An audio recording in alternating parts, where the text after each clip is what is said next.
Surf media in 2026 is fractured. It's not broken, but it's just splintered into 1,000 different content creators. Of course, there's a couple of the larger legacy outlets who have been around for decades. They're reflecting and speaking to the surf community and the culture. But there are hundreds, if not 1,000, filmmakers, writers, photographers, bloggers, and now vloggers who almost always start with a small local circle with the recipe of just showcasing their cool and unique surf community to a broader audience. Their challenge is to repeat a success or even systemize the process for doing that. And if they do it and they grow, it's even more difficult to connect intimately and meaningfully with the larger, more diverse audience. Matt Titone created a small media company called Indoek with a very specific focus reflecting a very specific community. And while surf media has historically just rehashed the same two themes, performance and travel, over and over for decades, Indoek somehow found an aspect of surf culture that was almost completely unexplored. And even more impressively, what they discovered appealed equally to both surfers and non-surfers alike. Surf Shacks Volume 1 was released on April 19th, 2017 as a hardcover coffee table book. It showcased surfers' homes through photographs, and it featured interviews with the home dwellers. It wasn't glamorous or even professionally lit. It was just a tasteful peek at how people live. The art that hangs on their walls, their record collections, their flatware and their bedding. From New York City apartments to fanciful Hawaiian tree houses, it revealed a behind-the-curtain look at surfers' personalities in a way that really felt more honest and real than anything that those surfers would have showcased on their own social media accounts. The book was and is available at retail worldwide, and it was so well received that Volume 2 was published in 2020, and now this month, May 2026, we are gifted with Volume 3, which features the homes of notable surf personalities like Andy Davis, Britt Merrick, Mark Cunningham, Chris Malloy, Malcolm Campbell, Pakadauskas, Chris Christenson, and 33 others. And of course, Matt Titone is here today to discuss how this all came to be. But before we get to Matt, I'd like to let you know that my work here on Surf Splendor would not be possible without the support of Veyer Watches, Real Water Sports, and the Surfrider Foundation. You can save 15% off of an ocean-ready, American-assembled timepiece with our promo code VeyerWatches.com/surfsplendor. Also, Real Water Sports just got a drop of Pyzel's latest model for aging middle-aged rippers. This is the board that John Pyzel himself has been riding for the past 3 years, writing and refining actually, but it's called the Scorelord, and they have your size in stock right now while it lasts at realwatersports.com. And the Surfrider Foundation, because the ocean needs more friends. Please consider becoming a member, whether making a monthly financial contribution of $5 or $10, or maybe just donating your time for water quality testing at your local beach, or you could join a beach cleanup. The fact is, we cannot exist without healthy oceans, so get involved at surfrider.org. Okay, thank you. Without further ado, my name is David Scales for Surf Splendor, and I really hope that you enjoy my conversation with designer Matt Titone. Surf Splendor. I'll enter the conversation simply by saying that the title Surf Shacks is very misleading, because a lot of these surfers are living much more opulently than I ever would have envisioned when I was young and naive. I know, I get that a lot. Yeah, people like, even if I like peek at like reviews on Amazon or something, it's like, this isn't like shacks, or Instagram haters being like, that's not a shack. It's like there are some it's like, there's a range. No, it's great though. I think the title is perfect, and it covers a total range from walk-up apartments to more palatial, architecturally significant estates. Yes, well said. Before we get into the book, let's start with you. Where'd you grow up?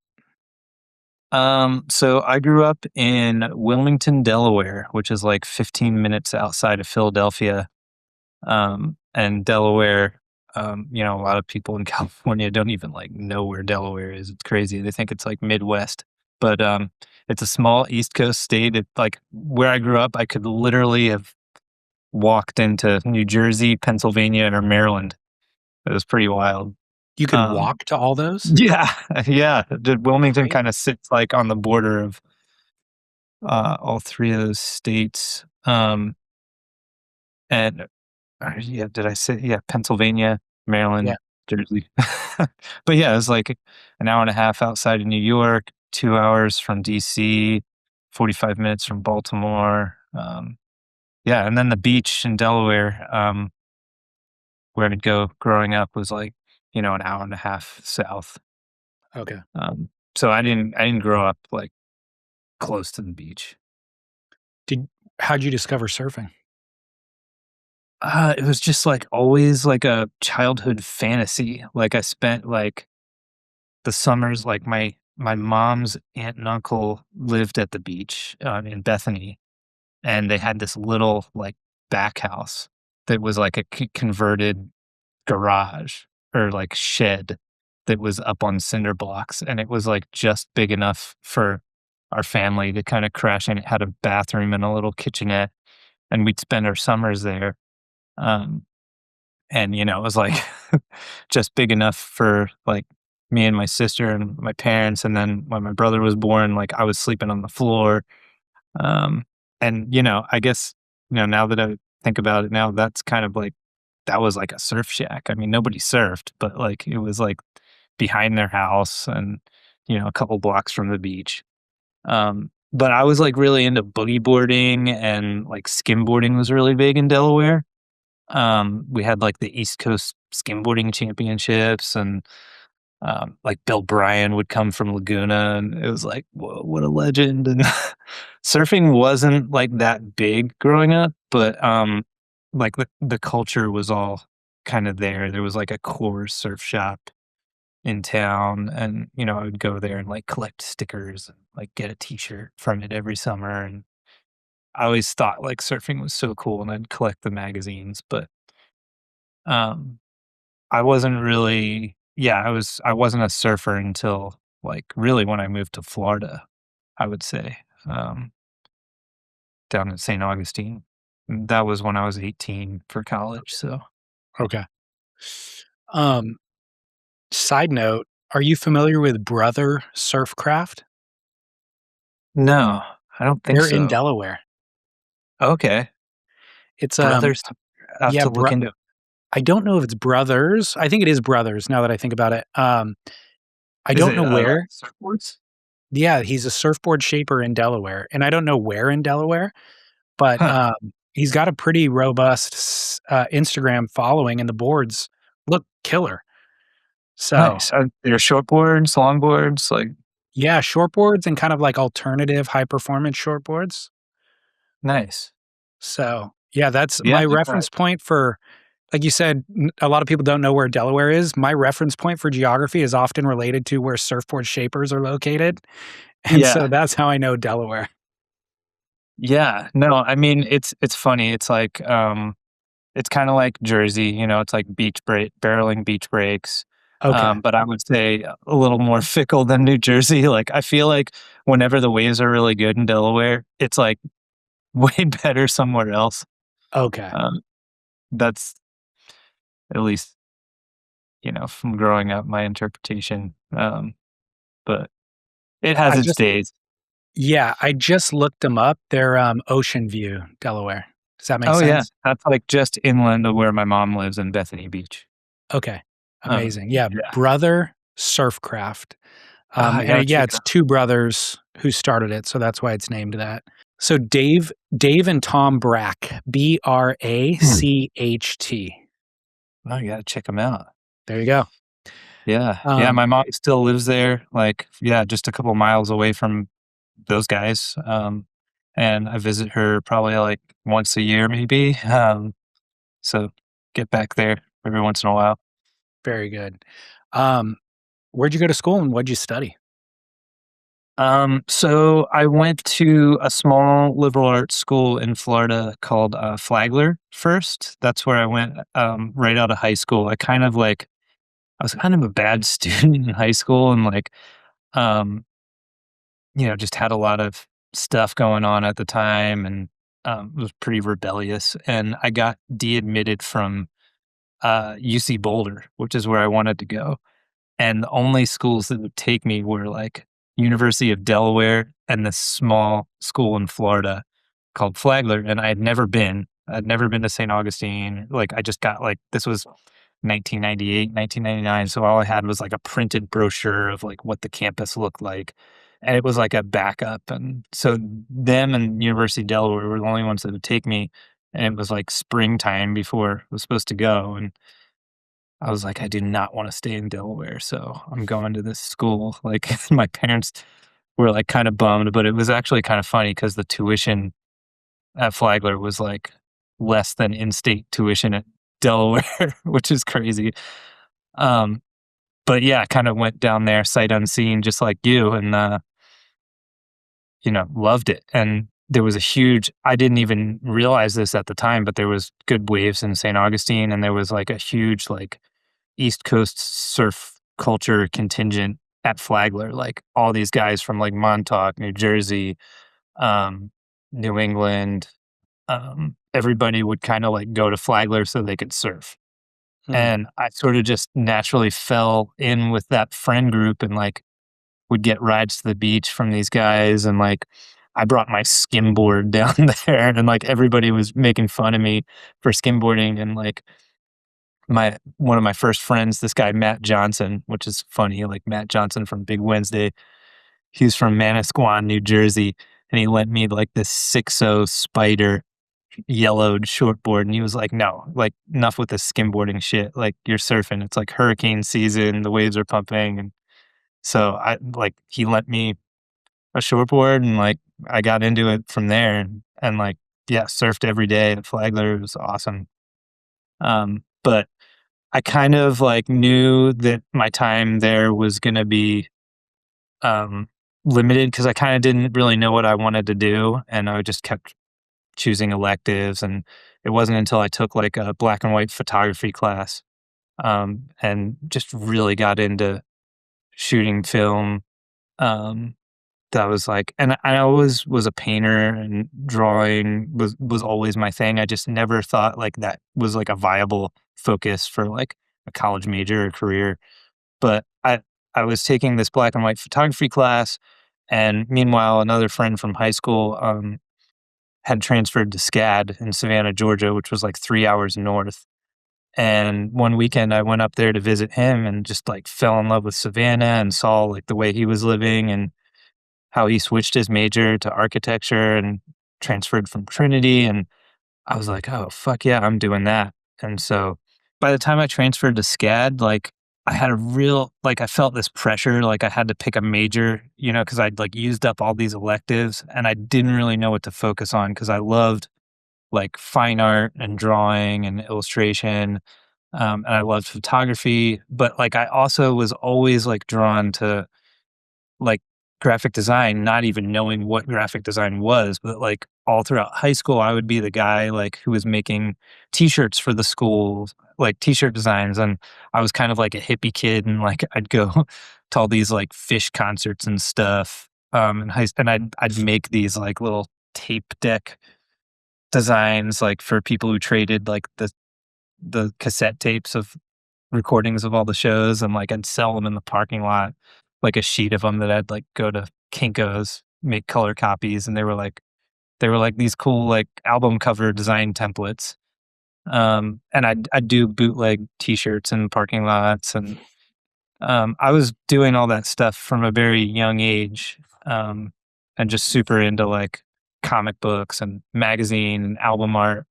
So it wasn't until SCAD that I realized that that all kind of like fell under the umbrella of graphic design. So Yeah. that seemed like a really versatile major for me to take on. So it was like very all encompassing. Um, I just Good. was not computer literate. Like that was a real challenge for me, was to like sit in front of a computer all day and like learn all these programs like Photoshop, Illustrator, InDesign, web design programs at the time. It was just like rough motion. It was just a lot for me, but I like the core, like kind of simplifying art into like commercial use for stuff. And I don't know. Uh, I love to hear you say it. I think just hearing you verbalize it can be a guiding path, maybe for some young listeners, because I relate to so much of what you're saying. And actually, hearing you talk about college experience and being a little bit wayward, I went through that too. And I'm feeling anxiety as I'm hearing you talk about it because I felt Yeah, so much anxiety at that time, not knowing what I wanted to do. But now, with, 25 years hindsight, I recognize that that's allowed me to carve my own path and to figure out a living in a unique way that has been very fulfilling. And I know yours has been very fulfilling for you as well. So I would, again, just like to restate, like, for young people going through it, it feels super anxious and uncertain. But if you just do what you like doing, often you will figure out how to do it for a living, you know? for sure. And like you said, yeah, even you asking me that question like kind of triggered me out. Like my posture is like getting tighter. I was I just know. like, God, this is stressful to even revisit. Like It I had is. so much fun, like, you know, in college and in my 20s and stuff, but it was hard, yeah, to kind of like have those big questions like, what do you want to be when you grow up? Or what do you want to do like for a job? I mean, it's like, I don't fucking know, man. It's Yeah, hard. it I can't really imagine is. what I it's mean, like now, too. I mean, this is crazy. what's that? I can't imagine what it's like for kids now. I mean, it's even crazier with like, yeah, AI and all this stuff. Who knows? Like, Yeah. Well, I don't know how far we're jumping ahead or not, but ultimately you created a career path as a business owner, basically designing your own brands and studio. So I know of Indoek and I know of Italic. Is it Italic or Italics? italic. Yeah. Italic. Okay. Singular. Singular. So how long until you launched that? And did you go work for other people before you launched it?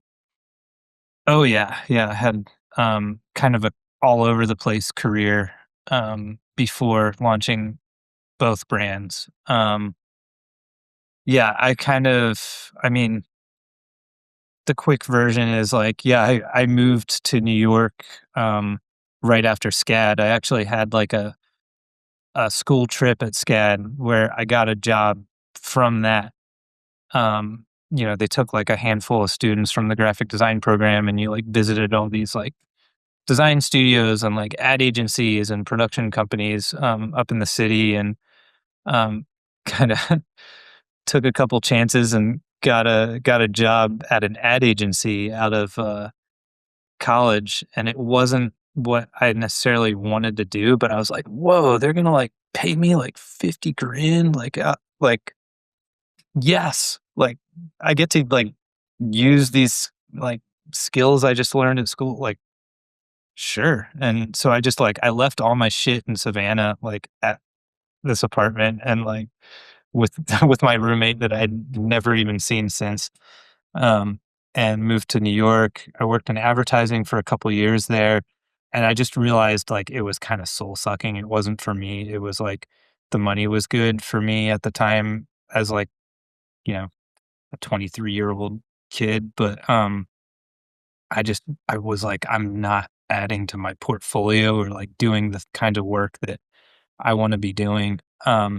And I did some soul searching and I was like, I'm so into surfing and like I want to like go move to California and like work for a surf brand. Like that was my dream at the time.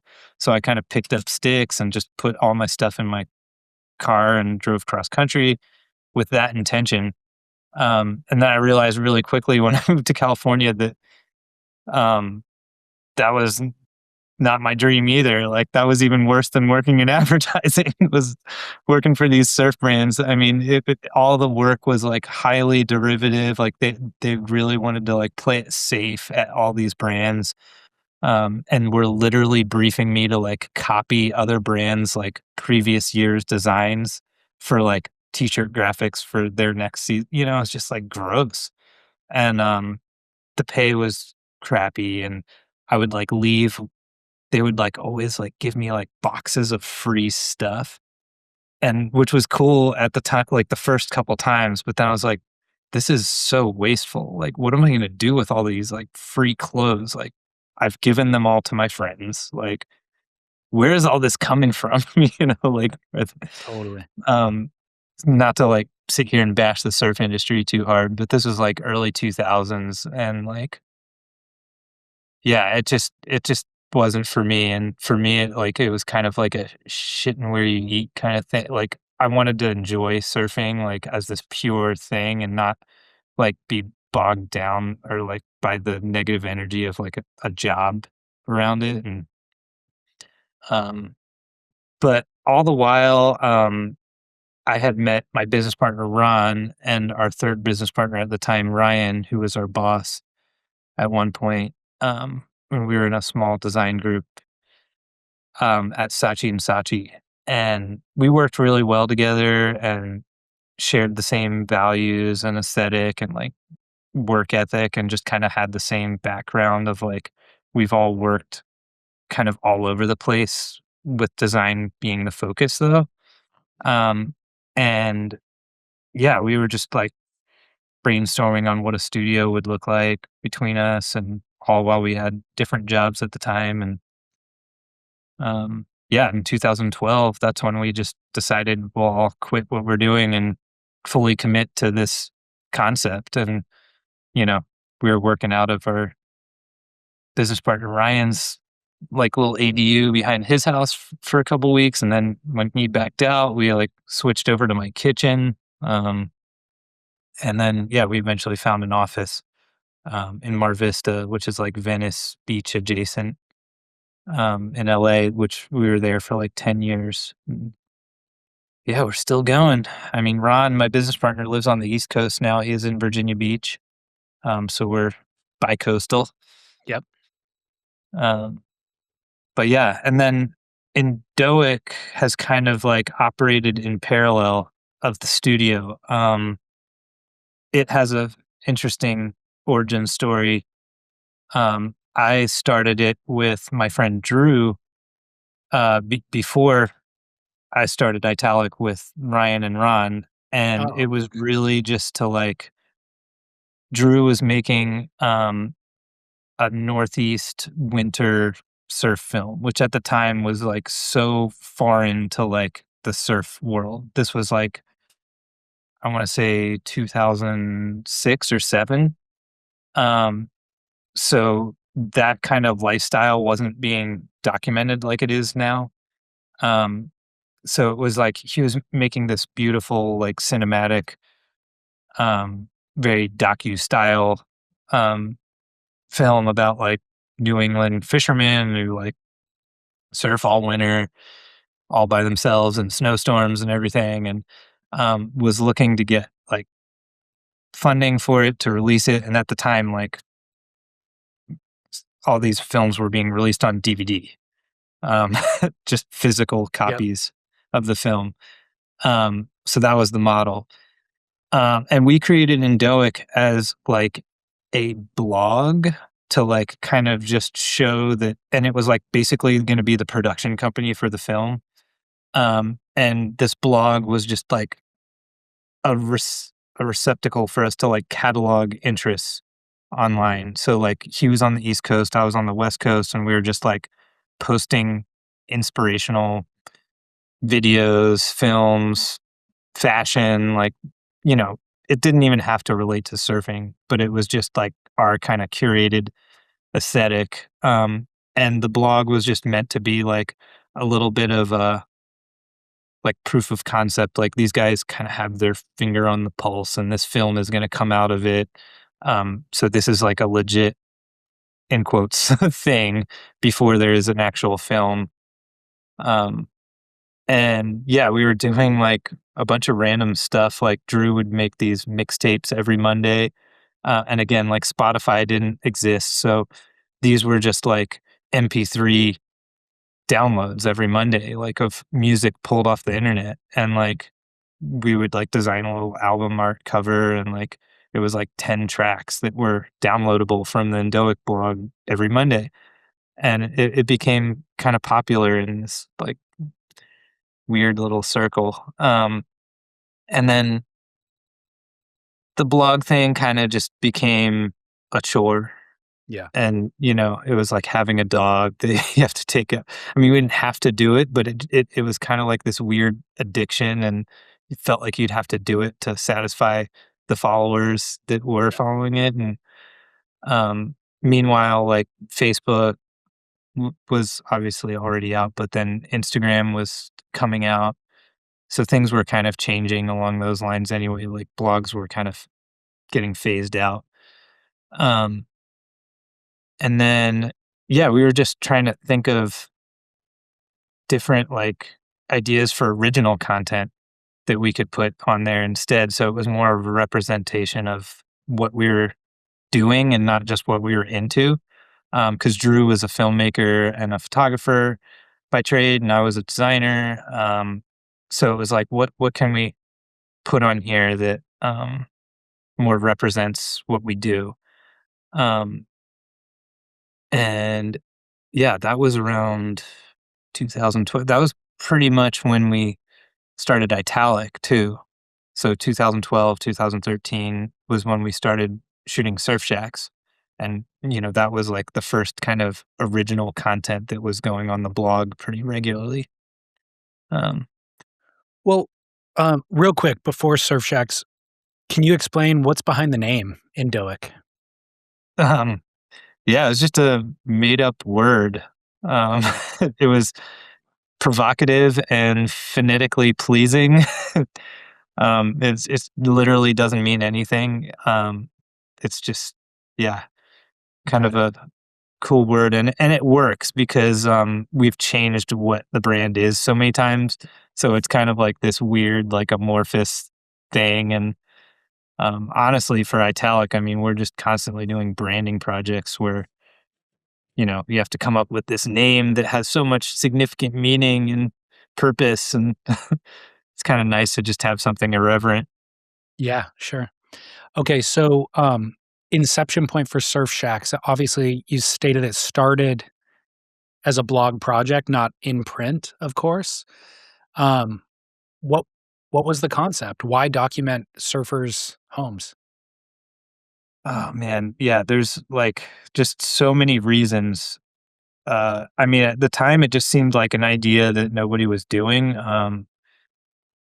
And but in retrospect, like it it checked a lot of boxes for me personally. I mean, my brother's an architect. I've always been interested in like home design. I've always been interested in photography, but nobody was like ever like hiring me for photography or anything. It's just always been a passion of mine.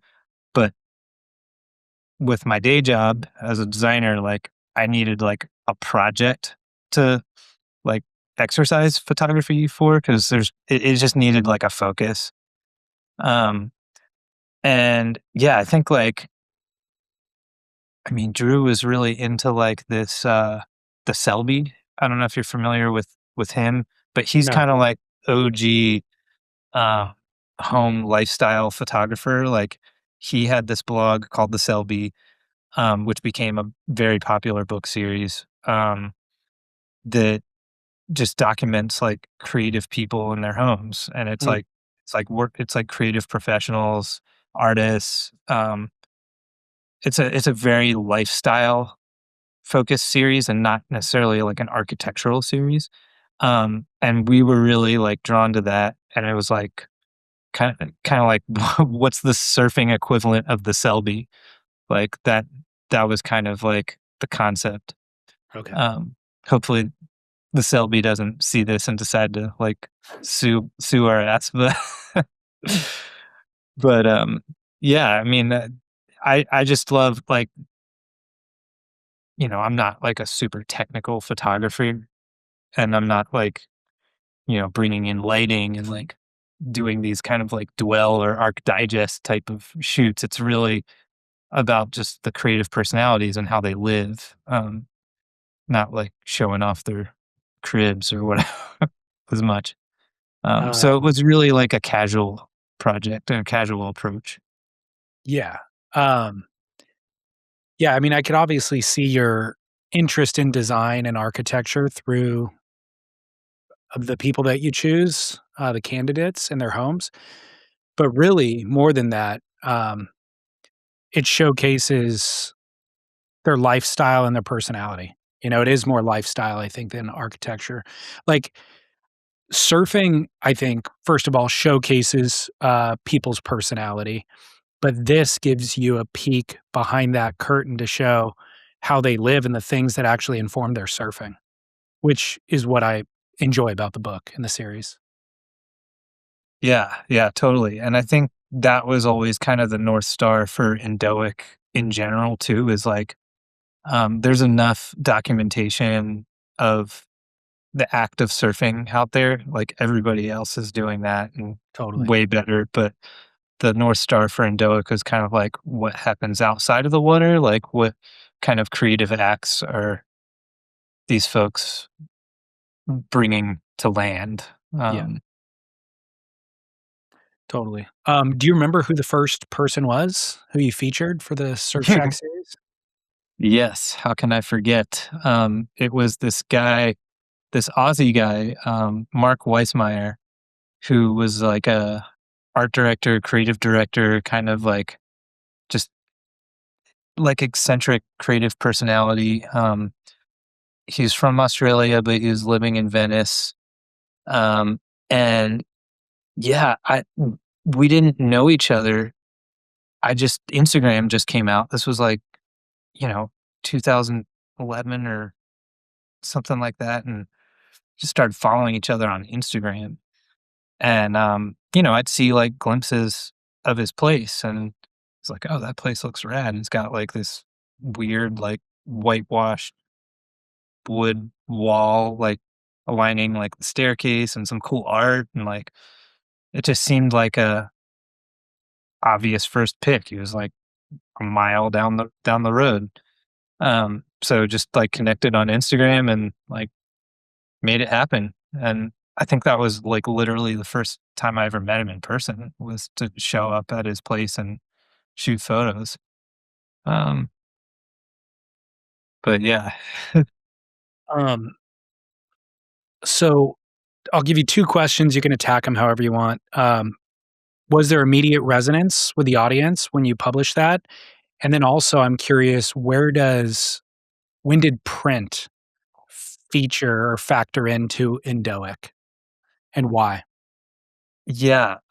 Well, first, yes, it resonated with the audience. It's hard to like remember how now, because that seems like it wasn't that long ago. It was like, I don't know, 13 years ago, but it seems like a lifetime when we're talking about like the internet now, because Yeah. now we have like all this stuff is measured in likes and reposts and all this bullshit algorithm stuff that we can see in real time. But then it was more like it was Facebook. So I guess it was like similar. Like you'd see how many like Facebook likes on the blog it would have, and that was a lot. It was more Facebook. Like it was more like browser feedback at that time instead of like the phone and Instagram.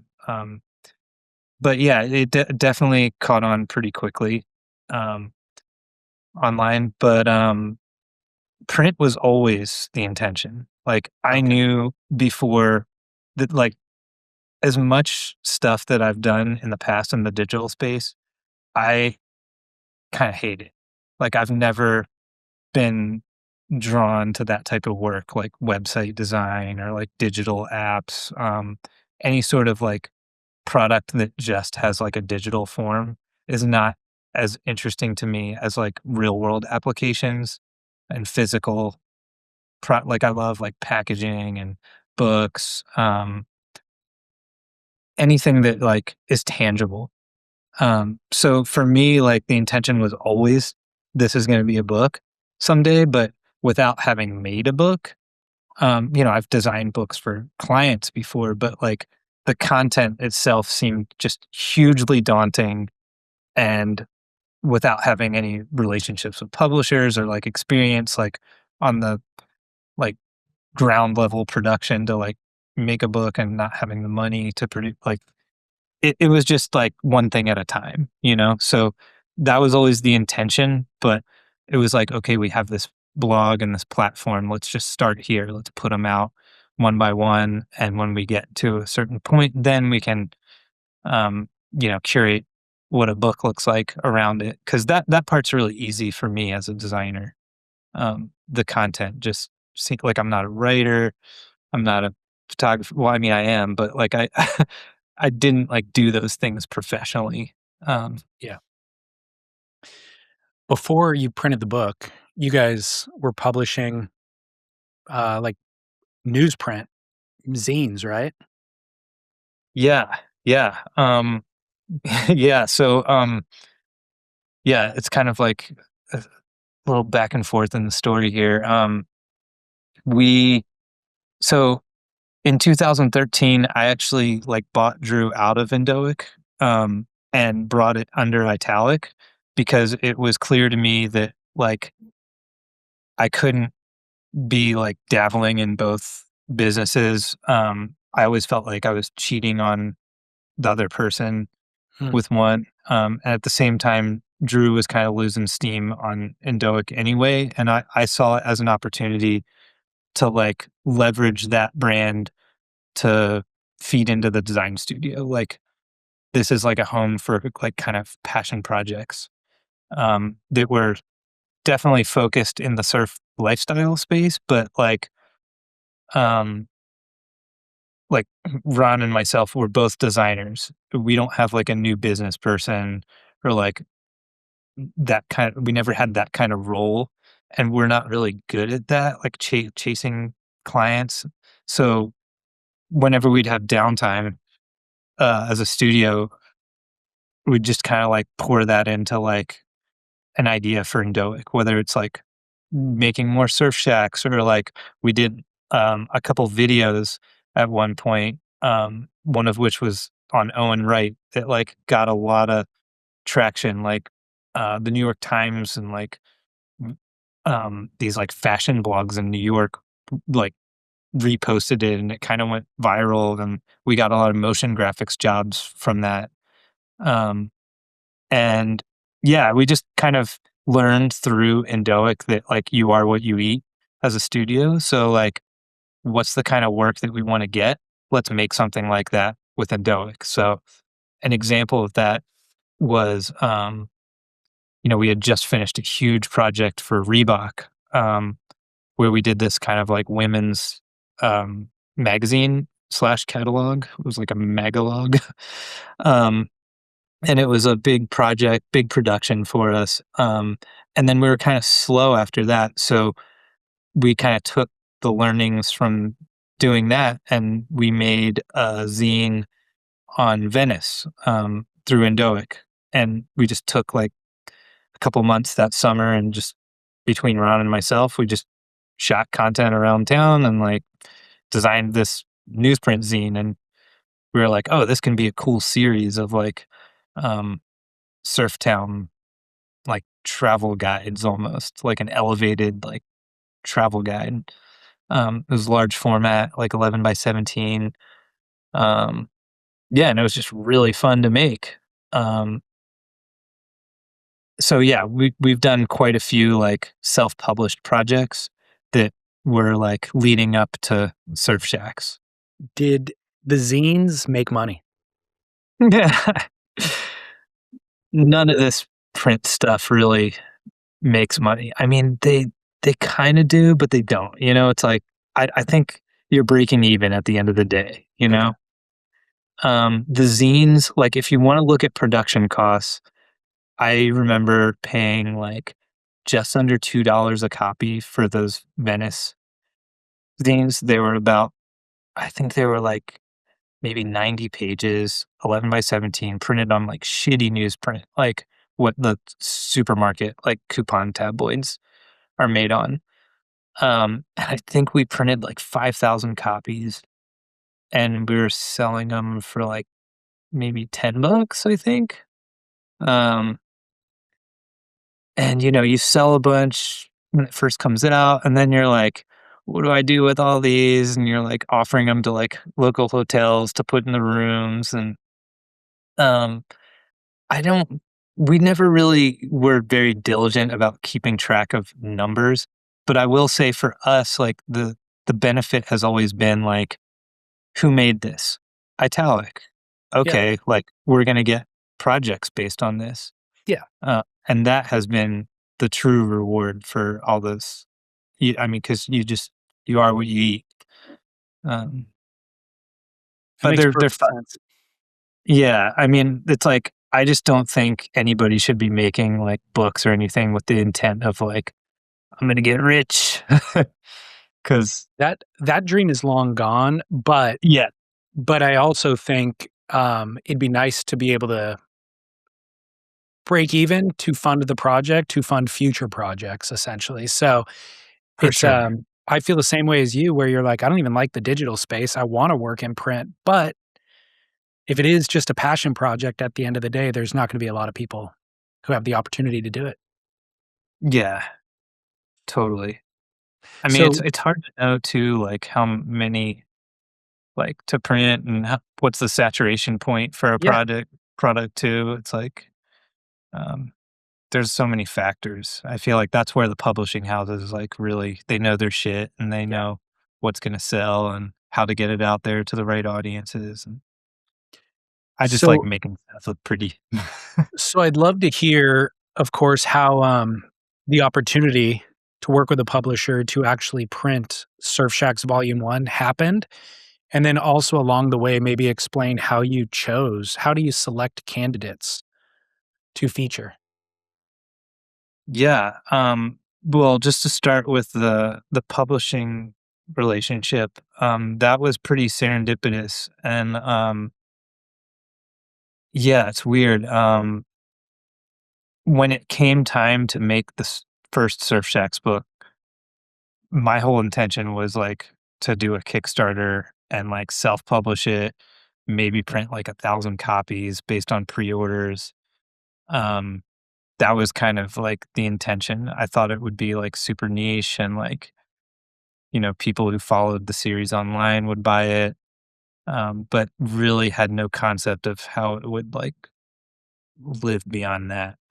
Um, I had contributed a couple things along the way to Gestalten books, like that they have made pre-Surf Shacks, like they had dabbled in like some surf content with their other publications, which they actually had reached out for like we made this like kind of bespoke like sculpture thing with my friend Todd St. John in New York. It was like a wax kit carved out of wood that we made like 100 of, and it was like a sculpture. It was functional, but it was not like, the plastic wax comb and kits you'd get at a surf shop. It was like a work of art. Um, and that was like kind of the first product we dabbled in with Indoek. Anyway, they wanted that content for a book, and then they wanted a couple Surf Shacks pieces for their other titles for these other books, like well before the Surf Shacks book came out. So there was already like this relationship with them, and I ran into like their head of marketing or some point of contact that I've worked with over the years. I met her at like a party in Venice as I was working on the Surf Shacks book, and like, she, telling her about it. And she was like, "Oh, well, if you want, like, I'd love to take that to like my boss at Consultant and like publish it." And at the time I was like, you know, she's like, "Yeah, yeah, yeah. Like, I'm just going to make it myself, but like, I was like, sure. What she kind of kept following up, and I was like, sure, why not? And Yeah, so I like presented the idea to them and they came back with like a proposal of like, okay, this is, the royalty percentage that you'd get. And it was like, I was like insulted. I was like, whoa, that's like crazy. Like, I'm like shot, wrote, designed this book. I'm like giving it to you on a silver platter. And like, that's all. Like, and the owner of the publishing house, this German guy, like called me directly afterwards, and he had all the right things to say. Like he was just like, yeah, I mean, you can do your Kickstarter campaign and like print 1,000 copies and sell them yourself and like make 100% of the profits and all that, but we're going to print like 25,000 copies and distribute it worldwide, and like you don't have to like ship stuff out of your garage. I was just like, yeah, that makes sense. I'd rather have a small piece of a bigger thing than the whole thing, and it's small. So I'm really like grateful to have had that opportunity, and like um, I'm proud of myself for having a little more foresight around that situation. And um, yeah, so it worked out. It worked out pretty good. Good. Um, Glad to hear it. yeah, because I've self-published enough books, and it's a pain in the ass. It's like, Totally. Yeah, um, and it's great if a small piece of the bigger pie works out to a better, um, dollar amount than 100% of the small pie, but I feel like it also leads to volume 2 and 3. Just having that large scale distribution, um, yeah, just allows, yeah, more access and perpetuity. totally. Yeah, and I had no idea there would be a 2, let alone a 3. Right. After the first, I mean, I just thought it was like one and done. Yeah. Well, so what goes into selecting the candidates? Oh man, it's just so it's so many factors. I mean, at first it was, what I mentioned with Mark, like kind of like an acquaintance that I got glimpses of his place, and I was like, oh, this is an interesting guy. I'd like to like get to know him, and I'd like to, you know, befriend this person and Oops, sorry. um see their house and whatnot. But many of the people in like the first book, like I would say most of them were friends. Like, I mean, that's how the book series started in the first place. It was like I'm I'm like friends with a lot of people who have really cool jobs, whether they're like cinematographers, directors, like photographers, artists, like chefs, whatever. Like I have like a lot of interesting creative friends that like all surf. And that was something that I always wanted to highlight, like, and, tell their stories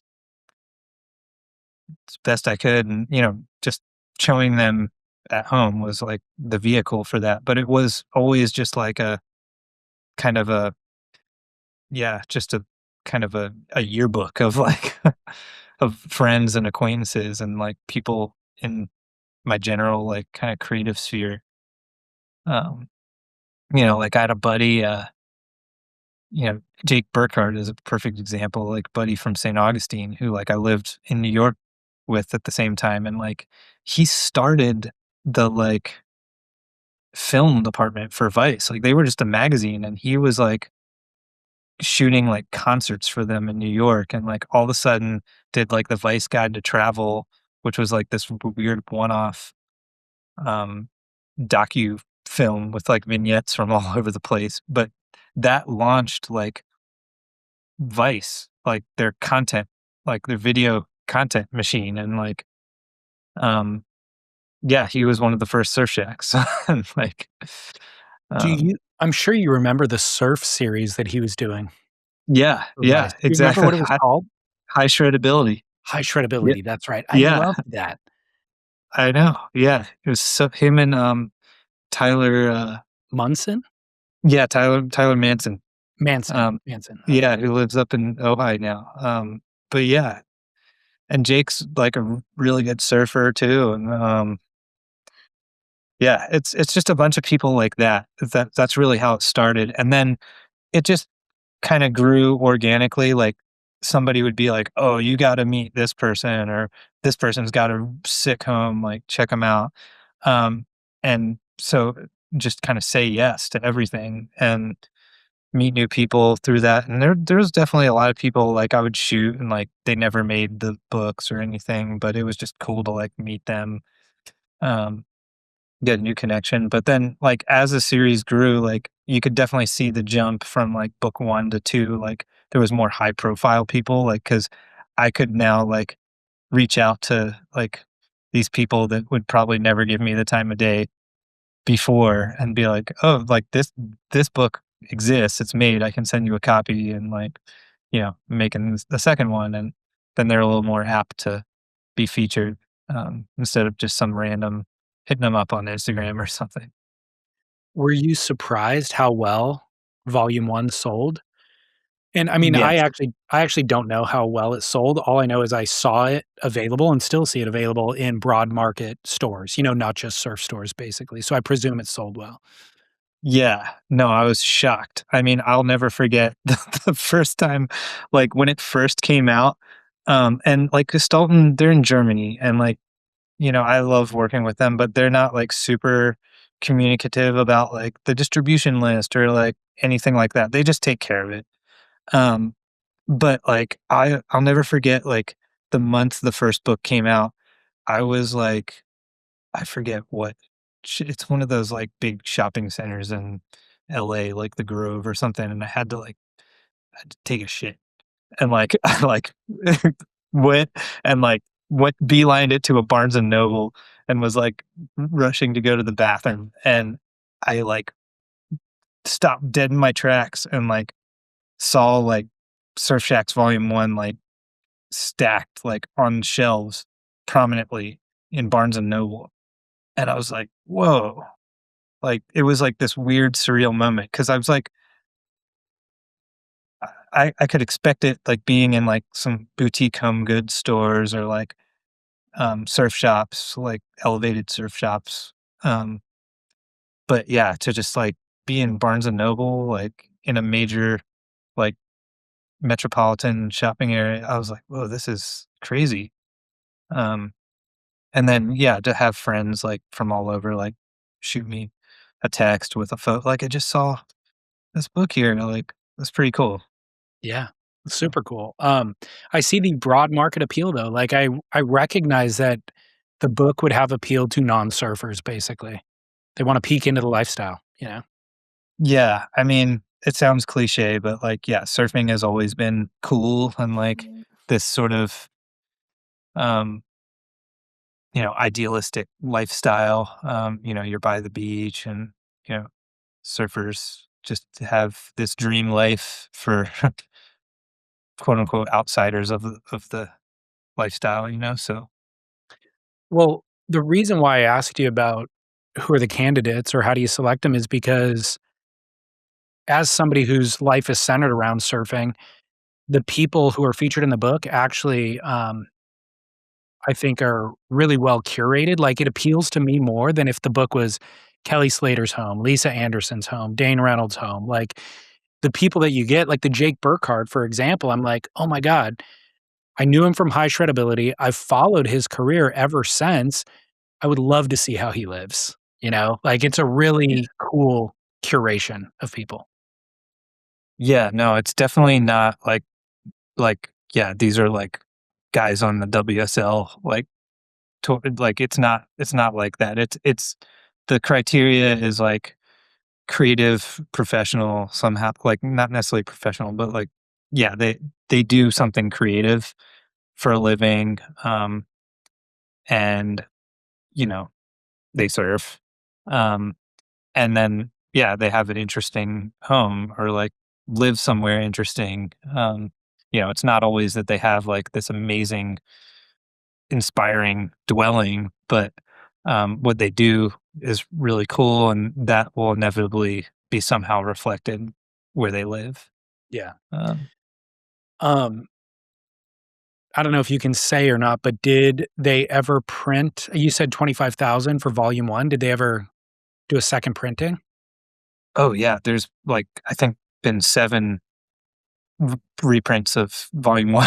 I mean, they're not like that big of Congratulations. a print run. Like, I mean, I think they're usually like, I don't know all the details, but I think the average print runs that they do for these books are like somewhere in the 5 to 10,000 copy per run.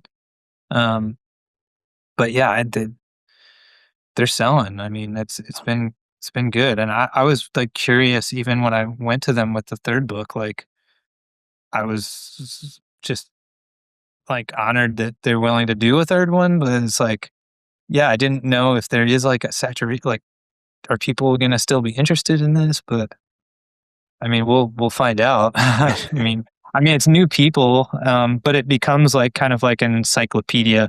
set. Like they're all kind of the same design format, and they sit well together on a shelf. They look like they're part of the same family of books, and yeah. Well, so who'd you get for volume 3? Well, yeah, there's like 40 people per book. Yeah, there's a lot of folks. I mean, as far as like kind of more surfy, like high surf category names, there's like Coco Ho, Mark Cunningham, Britt Merrick, um, Dion Agius, in Tasmania. Um, let's see, who else? I'm like Ozzy Wright, um, Nora Vasconcelos, Chris Christensen. I actually did both of Chris's homes, one in San Diego and one in Mammoth. It was kind of like a two-parter. And I've known Chris for like, man, over 20 years. And so I was like thrilled that he finally said yes to the third book, because like I couldn't get him for book 1 or 2. He was kind of like flip-flopping both times, and finally made it happen with a vengeance for book 3, because I got both of his homes. Um, Incredible. I was thrilled to see Mario. I think his last name's pronounced Wele. yeah, yeah. He was one of the first ones that I shot for. Actually, I think he was literally the first one for the third book. Like, I didn't know I was going to do a third book until I saw his place in Portugal. And I was like, oh, this is like, this is one of the best homes I've ever shot. I haven't been to his home, so I was glad to see it too, but, I went traveling I was traveling in Portugal in 2019. My brother was in the army, and he was stationed in Italy, and so my mom and I wanted to go visit him, so we were gonna do an Italy trip, but my grandfather is from Portugal. Or he was born on Kauai, but he's Portuguese. And so my mom I had been to Portugal before, but my mom had never been. So she was like, "We're going to Italy anyways, let's do a week in Portugal." And I'm like, "I love it there. I would love to show you what the places that I've seen." And, Donald Brink was doing a residency with Mario at Magic Quiver. And I've Nice. got a long relationship with Donald, so he's like, "Come on by." So we connect with Donald in Ericeira, and, he introduced me to Mario, and Mario happened to be a listener of the podcast, so he already knew who I was, and he was so generous and hospitable. It was like Yes. we had dinner that night at their restaurant, in the hotel, and, he brought 10 friends, a number of whom also listen to the podcast. Um, he let me borrow surfboards, so we surfed out there. It was just, like, unbelievably generous and hospitable. My mom thought I was a celebrity because she's like, "How do all these people know you?" And I'm like, "Thanks, guys, making me look Yeah. good in front of mom." But, like, his whole program that he's got running there is so enviable, and I didn't get to see the house, so I was glad to see the house in the book, but I absolutely was a huge fan and, thrilled to see him in the book. Yeah, he is such a good dude. Shout out to Mario, because yeah, he like you said, such a generous, hospitable personality. I mean, like as soon as I got there, like we had a relationship over social media and email before going. I did like a book talk for book 2 at Magic Quiver, Oh, and that okay. was kind of what kicked it off. But he like let me aboard the whole time. Like we surfed a bunch together. He took me to Super Tubos, and like we surfed Cochise a bunch, because he lives right above it. Um, but yeah, such a great guy, and they had me and my family over for just like an amazing meal one night, and yeah, just the hospitality is like unmatched. Yeah. Such a good dude. Uh, What a life they've carved out too. oh yeah, yeah. They've got like a home goods store, Magic Quiver. I don't think they have the restaurant anymore. I think that fell off after COVID. But Yeah. um, but yeah, just like a great example of like creative entrepreneurs. Just like she's from Indonesia and he's from Germany, I believe, and like they settled in Portugal and just like making their dreams come true. Like all these little like experimental businesses that they're doing, and you know the house is incredible. It's like very unique, and they Yeah. designed it themselves. So cool. Um, in the intro for volume 3, you mentioned about you talked about losing inspiration after volume 2. Can you tell me a little bit about that experience? Yeah, it's kind of happened after both books. Like, after the first book, I was like, "Oh, I did that. Like, it's done." Um, and then it wasn't until like I was actually doing like a book event in Laguna for the first book, and I met Jim Olarte. He like came up and introduced himself, was like super direct, and he was like, "I think you should photograph my home." And like I was just like, "Okay." Like I'd heard that a lot. And this guy was so quirky and like direct, but like and he was like, "I did all the rope sculptures," and this was at the old Polar store in Laguna, and I was like, "Oh my god, I've been like looking at these the whole time. Like who did these?" And because they were so otherworldly and unique, and like I'd never seen anything like them before. And here's the guy who just like came up, bought a book, and was like telling me I need to shoot his home. And I was like, all right, whatever. I'll come back down here and shoot this guy. And I was like, oh, I guess, now I'm still shooting these. I got to do another book. And like kind of got back into it from there. But same thing happened. The second one came out like peak COVID 2020. Um, and yeah, I just like, I don't know, my kids were super young, was just having a hard time like balancing like life with two boys and like running a design studio, and like I don't know, it just kind of fell off to the wayside, and I figured I was done with the Surf Shacks thing for a while. And yeah, I kind of also mentioned it or alluded to it in the intro too. I just kind of like got burnt out on like surf culture in general. Like it just seemed really superficial and wasteful. And like I love surfing more than anything. And like at the time I like moved to Oxnard and was surfing more than I have in my entire life. So like the act itself became closer to me, but like the culture around it, like I just couldn't have distanced myself further from it. Like I don't know. Like I don't like wear the fashion or like didn't like do work for the clients, and I don't know, I just kind of kept watching it, just being like, what is this turning into? Like it's so weird.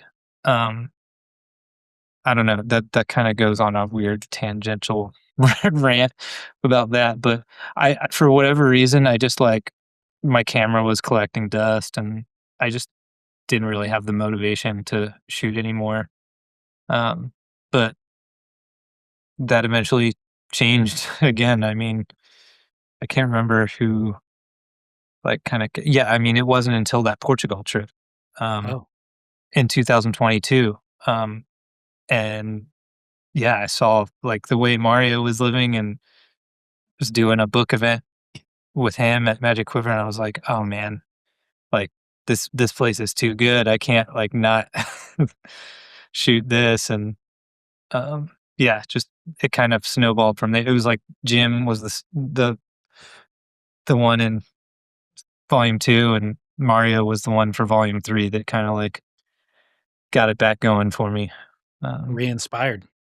yeah, re-inspired. And sometimes it takes that break. Like, I mean, I think if you do something too long, like no matter how cool it is, if you're a pro surfer, even just like getting paid to like surf the best waves in the world, it's still a job to Yeah. them, you know? And that's why I think a lot of those guys can seem so jaded or, so maybe that kind of happened to me too with the books. It's like, it's never been a job for me. It's always been a passion project. So just keep it like, like that. And that requires taking time away from it. Um, like really wanting to come back to it on your own and having it call to you. Yeah, but the thing that inspired the first book and then re-inspired the subsequent books is the same thing every time, and it's just interesting people living interesting lives. Mhm. And when you're Yeah. exposed to it, it's a Connection. great refresher. Yeah. It's definitely like connection. And yeah, wanting to celebrate people that you're inspired by and like, yeah, tell their story. One, interesting and sad note with volume 3 is Jimmy Ganzer was featured in the book. His Malibu home was profiled. Obviously, this is Jimmy Z. People might remember the brand. Um, and then there's a note in the book that that house actually burned down in the Malibu fires just a mere months after you documented it. So I'm curious, have you spoken to him since, and do you know where he's landed? Yeah. Yeah. Poor Jim. Oh my God. Um, yeah, Jim has become like a really dear friend, like a kind of like father or grandfather figure for me ever since we met. And like, uh, yeah, it's crazy. His place burned down like literally a couple months after I shot there. And he's 80. Like, I can't imagine being like 80 years old and like all of a sudden displaced.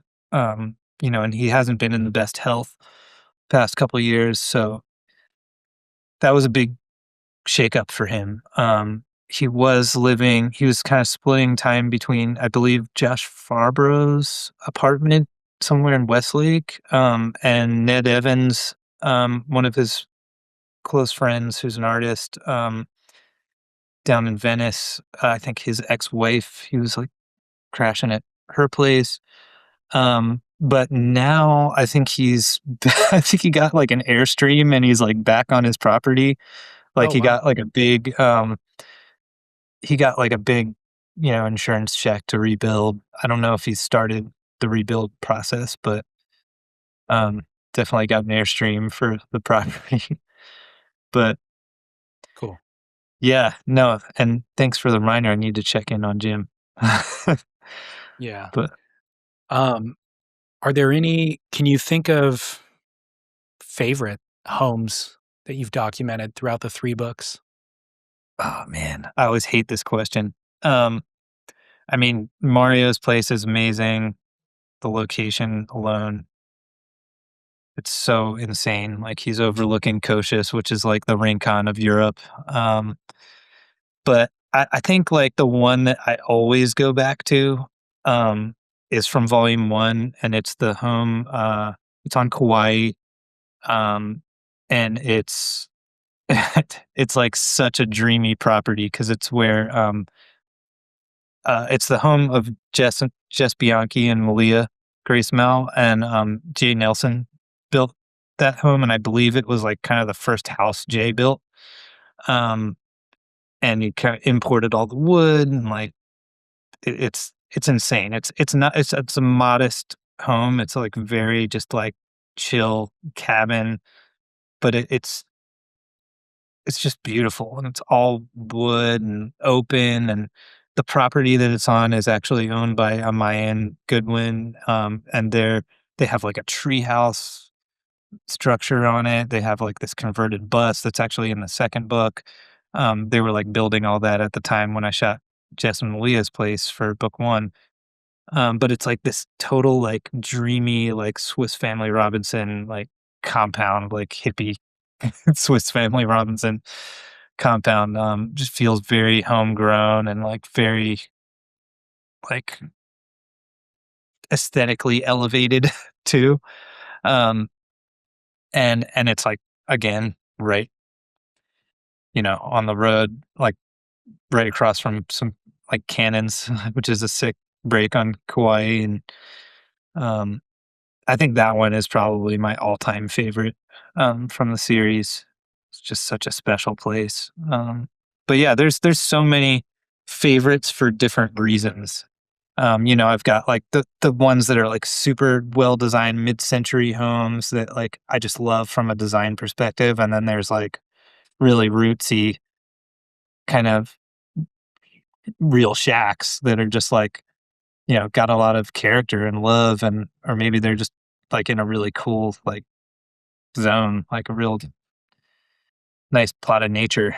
Yeah. Um, Well, I think most people probably feel like money is the resource that determines how they live or versus how they would like to live.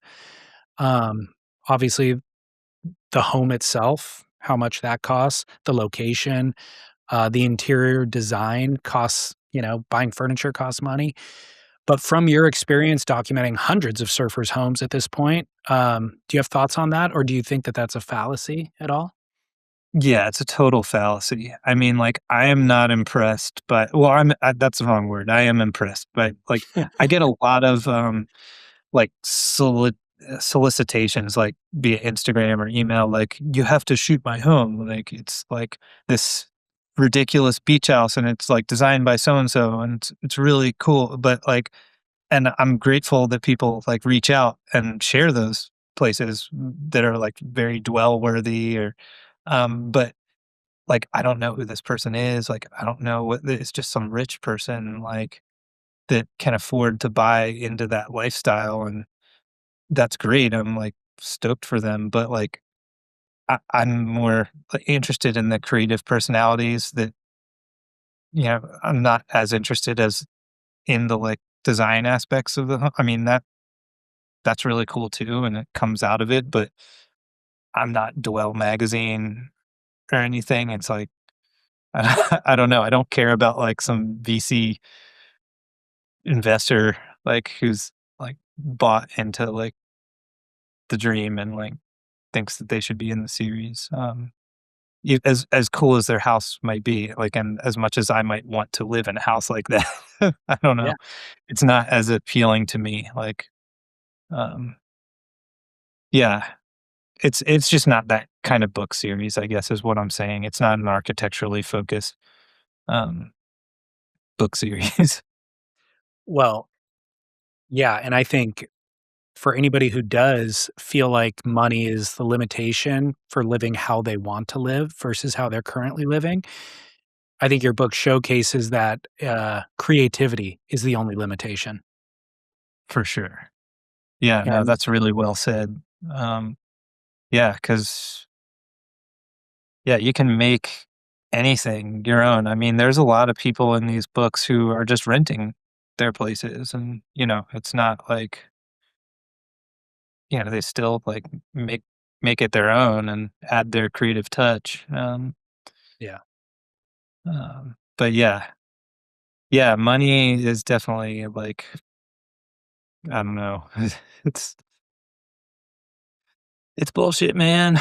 I mean, we all need it, but yeah, it kind of shows. You can just like tell when something is inauthentic, If it's really great looking and you know, that that's one thing, but like when you're there in person and you can just kind of tell it's like as nice as this place looks or like as these people might seem like they have their shit together, you can tell it's like a little spiritually devoid, like it shows Sure. sometimes. Fascinating. Um, any thoughts on to document this stuff in video format? Like maybe make mini documentaries to accompany the books, or any regret that you didn't start doing that at the beginning? Oh man, I can't believe you asked this. I don't know if you even know this story, but we talked about Jake earlier. I actually, I'll try to make this as short of a story as possible because it's a long one.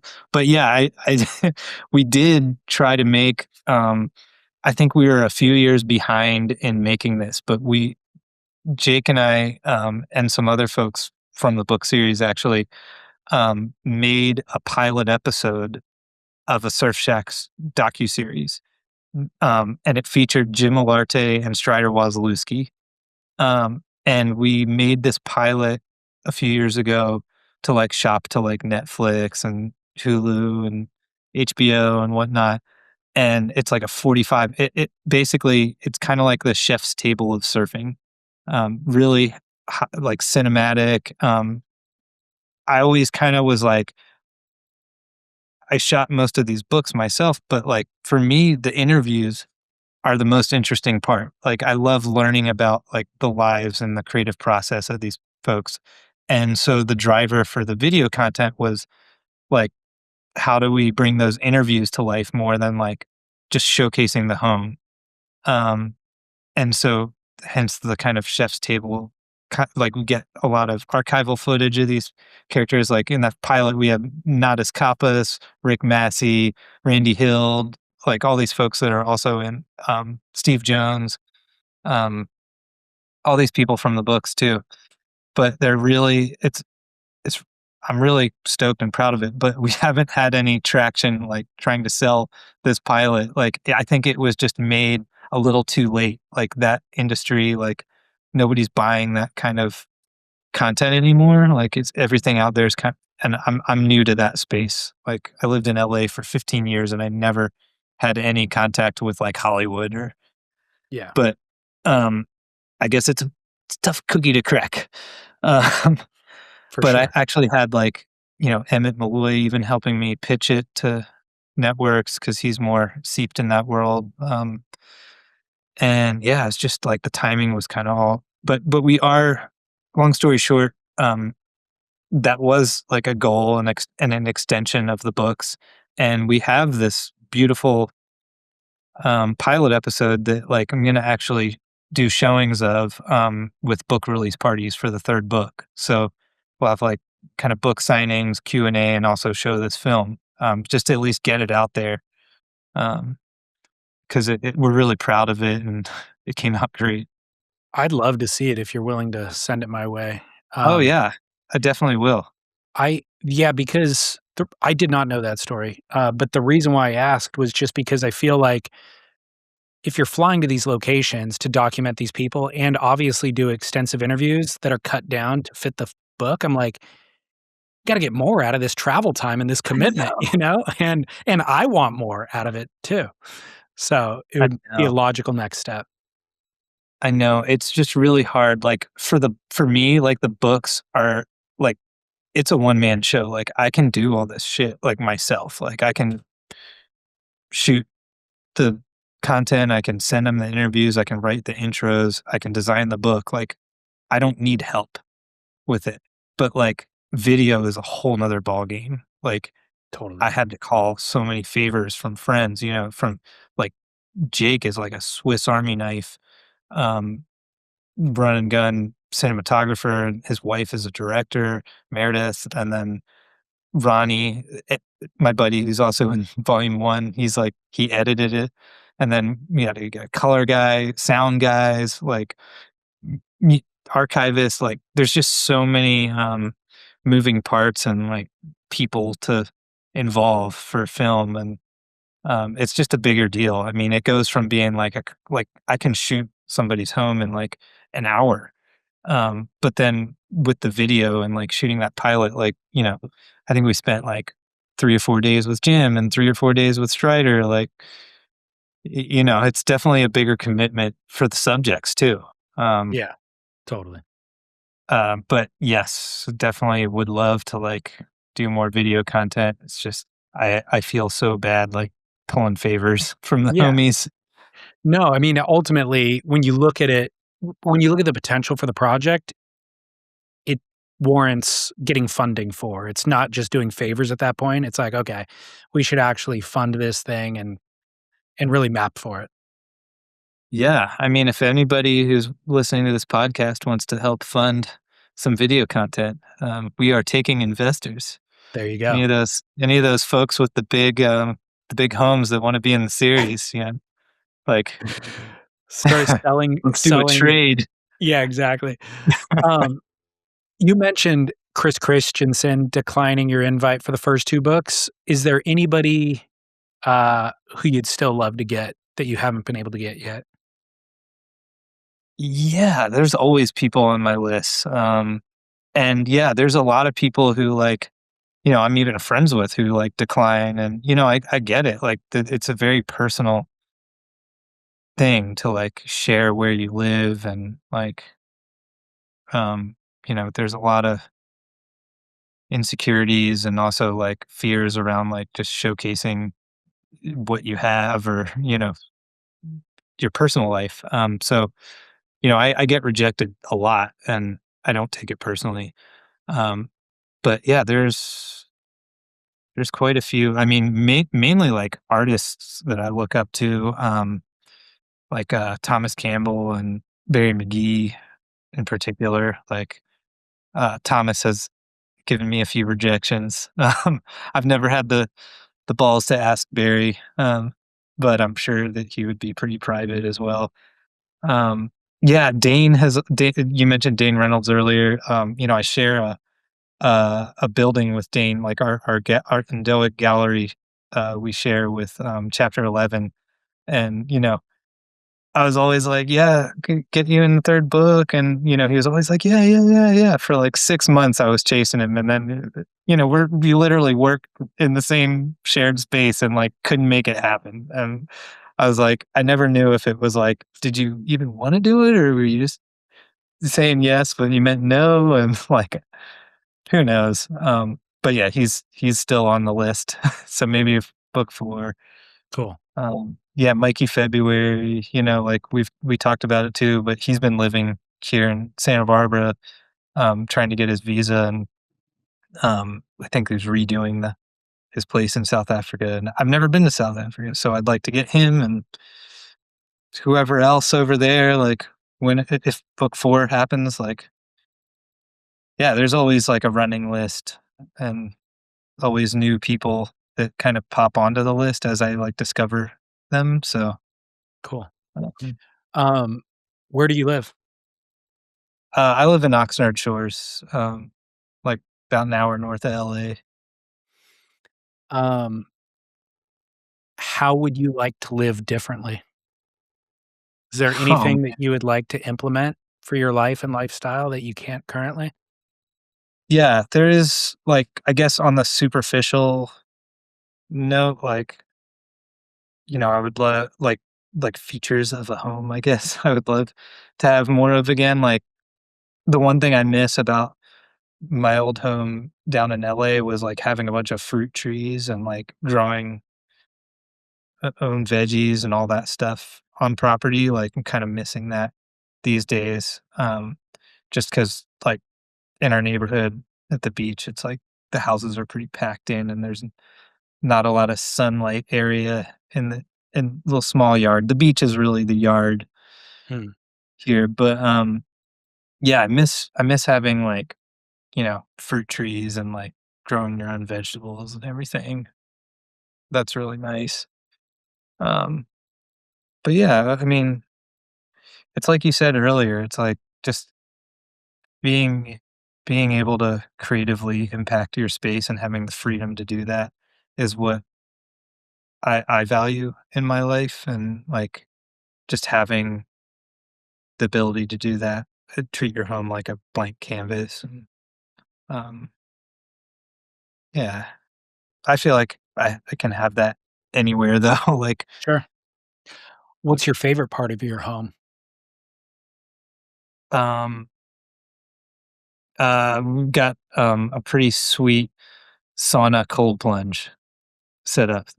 Just got that like a year and a half ago, and that is like life changing. Is it really? Uh, yeah, this Almost Heaven is the name of the brand, and they make this cool like barrel shaped sauna. It fits like 2 to 4 people max, and then a little barrel cedar cold plunge next to it. And oh man, that routine is so good. I mean, just like baking 190 degrees in the sauna and like sweating out your day, and then dipping in the cold plunge for like a couple minutes. It's just like you get the best night's sleep afterwards. Um, it's pretty awesome. I It's I rejuvenating. I definitely wanna be that guy. I'm just worried if I make that investment, I won't utilize it as often as I know that I should. But what are the benefits? Sell it to me. Oh man, I mean, I've heard that the benefits are like, it's like rejuvenating and like increases your lifespan and good for your skin and all this stuff. But I mean, I've heard good for sleep. I do believe it's really good for sleep. I do it before bed, like at night after the kids go to bed. Oh, I'll wow. like jump in the sauna or after surfing. It's great after surfing. Um, but I don't know. I'm just like I've always loved a sauna like more than a hot tub. Like the sauna just feel like it's like that dry heat and just sweating it out. I used to like wrestle in high school, so anything with like a lot like being drenched in sweat, like it just feels so like cleansing. I don't know. You're getting out your demons and your toxins. How long is the commitment? How long do you do it? I mean, as long as you want, but like if I have the time, I'll do it for like over an hour. Of Um, rotating back and forth? rotating, yeah. Like I think like 15 to 20 minutes in the sauna and then like depending on how cold the cold plunge is, like I get it to 45 degrees, I can maybe make it like a minute or two in the cold plunge and then going back in the sauna. But you're always supposed to end on the cold plunge, which is the hardest thing to do, but that's how you're supposed to end it. Do you, listen to anything in the sauna? Yeah, yeah. I bring my phone in there sometimes and like listen to like either guided meditations or like podcasts. Okay. Yeah, I've listened to you many a time in the sauna. Okay, fascinating. Alright, that might make it a little bit more tolerable to me. Yeah, yeah. I mean, like, sometimes the phone will overheat, so I'll Yeah, bring in one of those, like, little portable speaker things. right. Yeah. Yeah, sauna cold plunge, highly recommend for any surf shack. Okay, good to know. Sponsored by Almost Heaven Saunas. Um, what surf media do you follow nowadays? Um, not much. I mean, I have a subscription to Surfer's Journal. I love Surfer's Journal. I listen to you, um, and yeah, I'll watch, like, stab content that like, Stab in the Dark and Electric Surfboard I mean, what's the business one on How Stab? surfers get paid. How Surfers Get Paid is my favorite, like, by far, like, that is I love that show because I love how direct and open everyone is, like, there's no beating around the bush, which is so typical of surf culture, I feel like. Everybody's afraid to, like, I don't know, tell it like it is, but that is the one show that I feel like cuts through the bullshit. Mhm. Um, so I love that. And yeah, I love their production quality on all their video content. Okay. Um, other than that, I don't really, I don't really follow much surf media. Like I don't even like it, I'm embarrassed to say this. It's like I don't even watch like WSL contests anymore. Like I was in like fantasy surf leagues and with all my friends and I'm still on this text change, but like I don't even watch the contests anymore. So I don't do them. It's just not interesting to me. Um, Yeah, you don't need to feel embarrassed about that at all. I think that's yeah, a trend that's been happening. yeah, I mean, I really respect it, and I love like I think most of it is like I don't have the time, um, but like because I would like to watch them, especially like with others. I think it's like nice to watch sports together, but I just have a hard time like thinking of surfing as a sport, and it just always feels unnatural to me.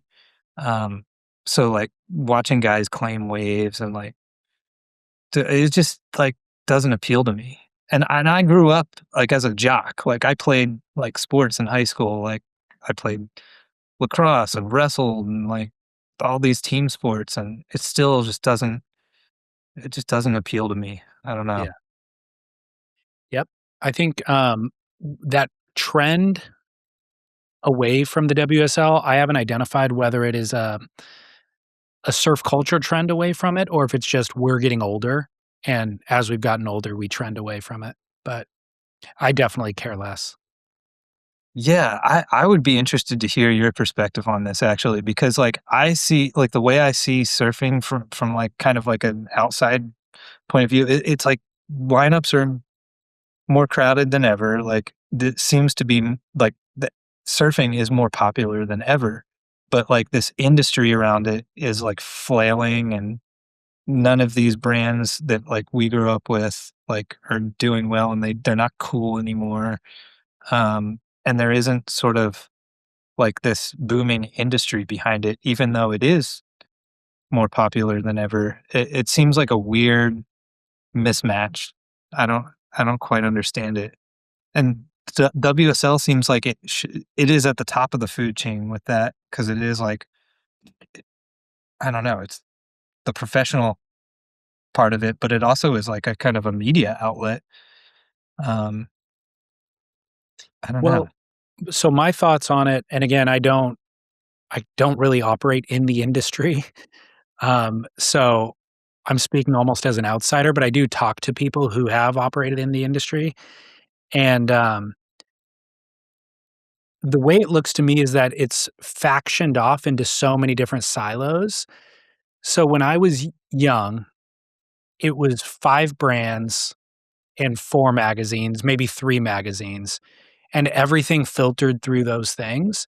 And so those brands got, um, you know, the confidence that they could translate the surf experience to the broad market.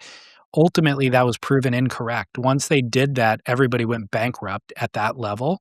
So there is kind of a threshold for how many people are interested in surfing. And when it was only the pie was divided 5 ways, there was enough people to, share that pie.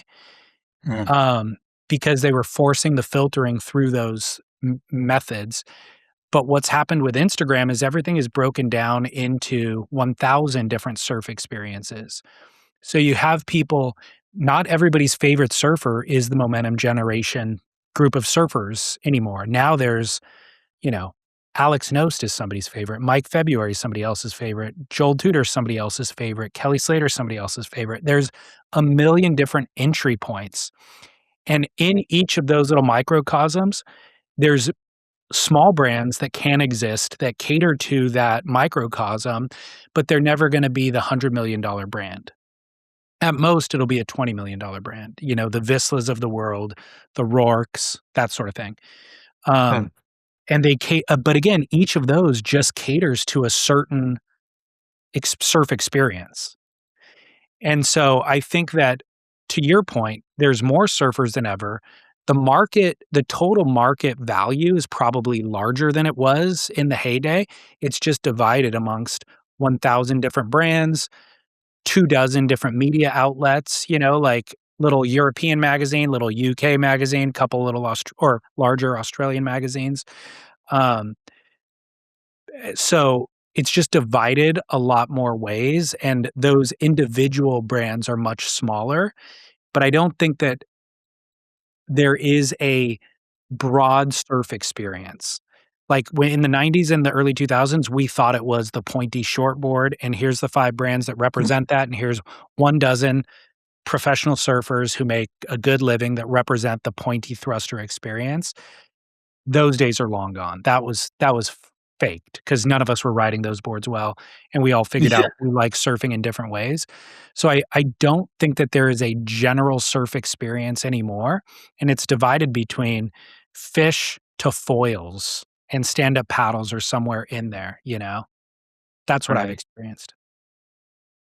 Yeah. No, I think you're right about like the sort of social media revolution and Instagram and democratizing everything. And yeah, it's just like everything's just smaller, more niche markets. Like there's so many things in surfing that I've never heard of that are like super popular to someone else. And And yeah, completely, and famous pro surfers. I think I keep my ear to the ground, and then it turns out somebody's name comes up, some famous pro surfer that I've never heard of before, and then I look them up on Instagram.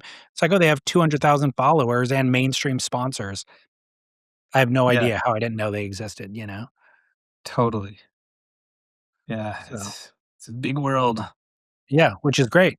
It's great because the surf experience is, I think the media that's being created and the brands that exist are actually more reflective of the surf world experience than when I was young.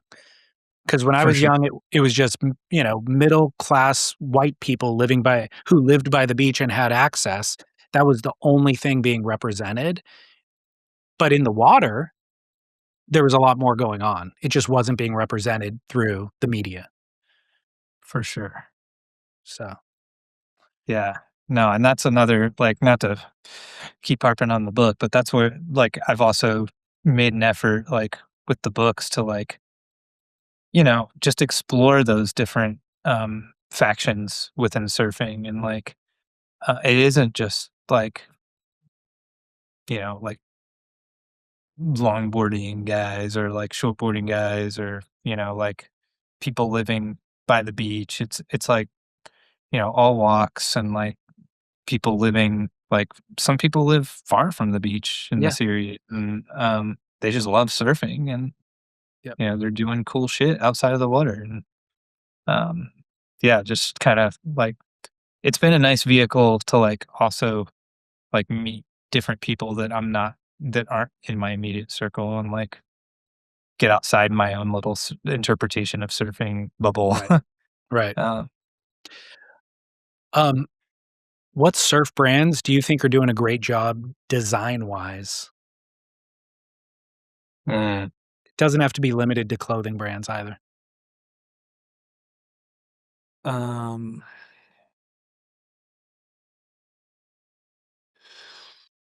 I don't know.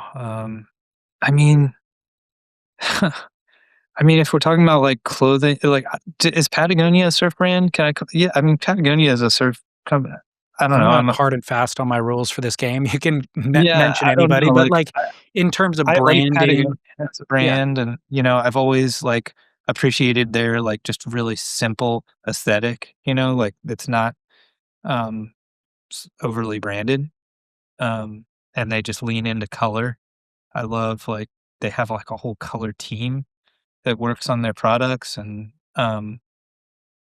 I just like aesthetically and functionally like love them as a brand still.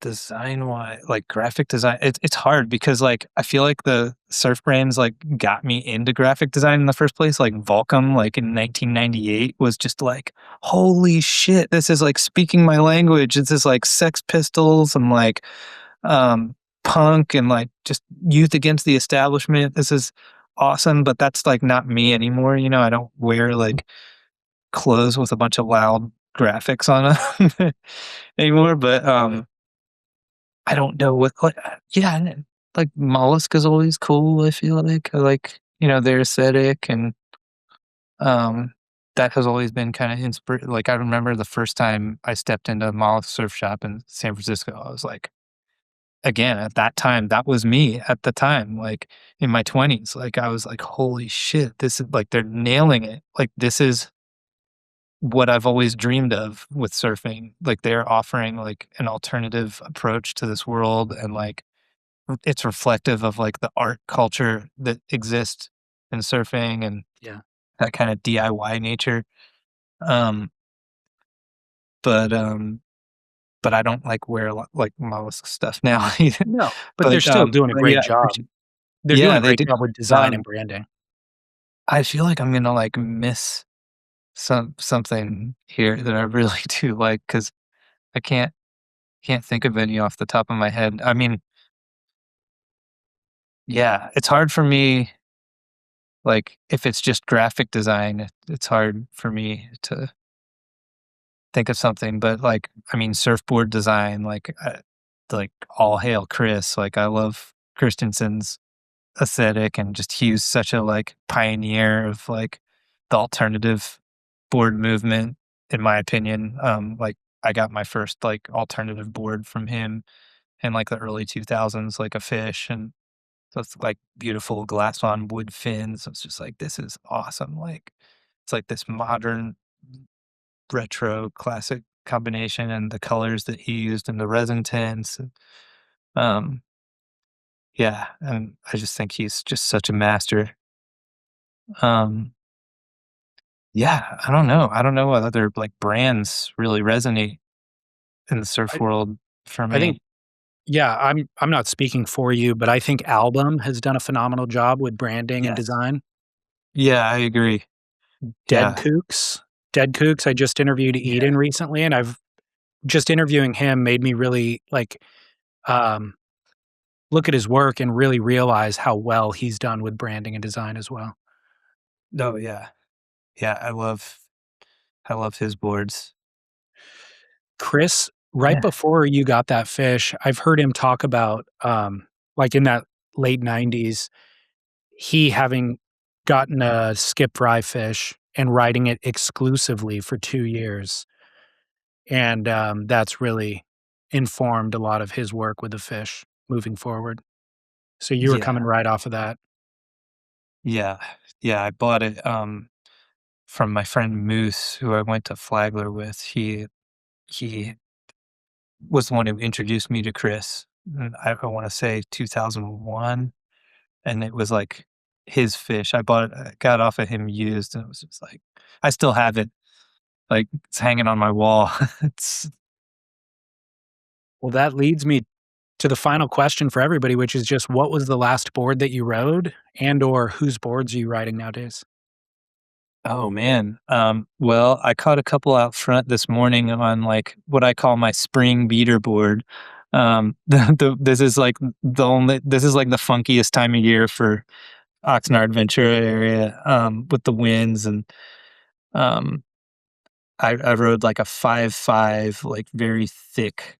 Um, uh, what's his name?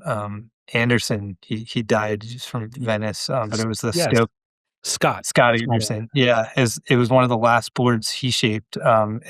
He he he started shaping the Stoker V machines, and it was one of the last ones. It was like a real short, stubby one, 5.5 thruster version of that. But I don't usually ride that board. I think my favorite boards. I mean, I guess it depends on but I'm a fish guy. Like I love. I got a fed fish about a year ago. I ride that a lot this time of year too. Um, and um, yesterday I rode actually another freaking Mikey February plug, the twin pin. I love that board. Rode that yesterday out front. Um, yeah, I kind of ride a lot of different boards though, depending on the season and how big the waves are. Um, definitely have a lot more step ups in my quiver these days living in Oxnard. Sure. Um, By the way, how good was that Stoker Machine short film by Darius Legg? Did you ever see that? I never saw that. You'll have to send me the link. He does it's a lot of really cool animation, but he sets out on a quest to find Randall Stoker. Oh, nice. Like his buddy Chad, Darius is the filmmaker, but his buddy Chad Campbell um has this Stoker machine that he absolutely loves, and it's all yellowed and stuff. And so they're like, "What is Stoker machine?" And so they set out. It's like a 10-minute short documentary setting out to find Randall Stoker. It's Oh, so nice. good. You gotta send me the link. Yeah, I I will. will say I can't believe I didn't answer this question better, because my favorite board that I've that is like my go-to these days is actually Campbell Brothers. It's the Alpha Omega. It's like kind of like the twin pin. It's like a it's got glass on twin fin, but it's so funny. I got like the one twin fin that the Bonzer guys make, and it's my favorite board. um, but yeah, that's like my go-to favorite board. How big is it? I believe it's 510 or 60. So it doesn't have the dimensions on it. Okay. But it's such a good like Oxnard board. It, like it has channels in it, so like I don't miss the third fin at all. Like it rides really well and like tubey waves, and it's good for like you know Rincon or something too. Like just super Um, cruisy. well, final question then that I just thought of is from all the surf shacks that you've done, who has the best quiver or collection of surfboards? Oof! Oh my god, so many good quivers. Oh my god, I don't know. That's such a good question. Because I always look, I mean, obviously in the photos, whenever there's surfboards that make the cut, I'm always checking out their quivers. Yeah, I mean, shit, man. I mean, there's so many different there's so many different answers because like one like Charles Adler in book 2 has like just a crazy collection of longboards, like a specific like old longboards, like classic ones. So he like emptied out his shed and just like looks like I got up on the roof and shot overhead and it looked like the shed just barfed all these like longboards out. Um and it's insane how many like they're probably worth so much money. But it's like I don't like ride longboards like that, so it's not like I Yeah. wanted that quiver, but it's just impressive. Um, yeah, I don't know, like Coco Ho, you mentioned the album, like, she had like a beautiful quiver of like her own board line, the EXO Coco Ho boards that she's done with album.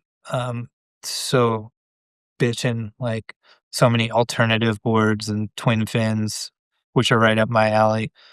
Um, that's in book 3.